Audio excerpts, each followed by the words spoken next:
Good afternoon. At the Federal Reserve, we are strongly committed to achieving the monetary policy goals that Congress has given us: maximum employment and price stability. Today, the Federal Open Market Committee kept interest rates near zero and maintained our asset purchases. These measures, along with our strong guidance on interest rates and on our balance sheet, will ensure that monetary policy will continue to support the economy until the recovery is complete. Progress in vaccinations and unprecedented fiscal policy actions are also providing strong support to the recovery.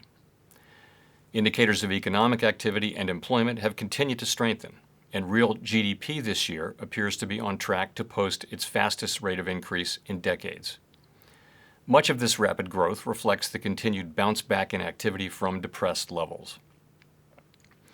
The sectors most adversely affected by the pandemic have shown improvement, but have not fully recovered.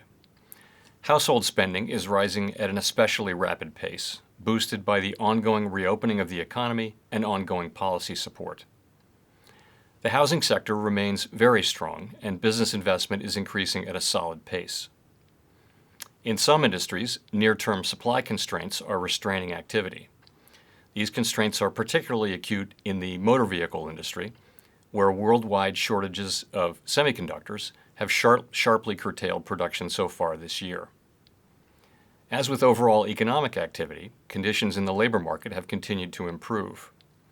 Demand for labor is very strong, and employment rose 850,000 in June, with the leisure and hospitality sector continuing to post notable gains.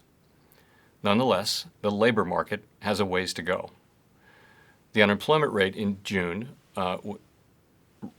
was 5.9%, and this figure understates the shortfall in employment, particularly as participation in the labor market has not moved up from the low rates that have prevailed for most of the past year.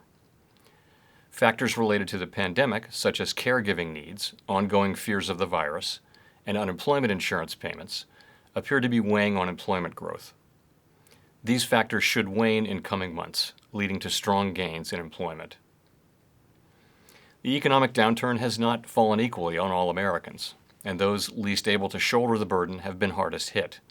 In particular, despite progress, joblessness continues to fall disproportionately on lower-wage workers in the service sector and on African Americans and Hispanics. Inflation has increased notably and will likely remain elevated in coming months before moderating. As the economy continues to reopen and spending rebounds, we are seeing upward pressure on prices, particularly because supply bottlenecks in some sectors have limited how quickly production can respond in the near term. These bottleneck effects have been larger than anticipated, but as these transitory supply effects abate, inflation is expected to drop back toward our longer-run goal. Very low readings from early in the pandemic, as well as the pass-through of past increases in oil prices to consumer energy prices, also contribute to the increase, although these base effects and energy effects are receding. The process of reopening the economy is unprecedented, as was the shutdown at the onset of the pandemic. As the reopening continues, bottlenecks, hiring difficulties, and other constraints could continue to limit how quickly supply can adjust, raising the possibility that inflation could turn out to be higher and more persistent than we expect. Our new framework for monetary policy emphasizes the importance of having well-anchored inflation expectations, both to foster price stability and to enhance our ability to promote our broad-based and inclusive maximum employment goal. Indicators of long-term inflation expectations appear broadly consistent with our longer-run inflation goal of 2%. If we saw signs that the path of inflation or longer-term inflation expectations were moving materially and persistently beyond levels consistent with our goal, we'd be prepared to adjust the stance of policy. The effects of the pandemic on the economy have continued to diminish, but risks to the economic outlook remain. Progress on vaccinations has limited the spread of COVID-19.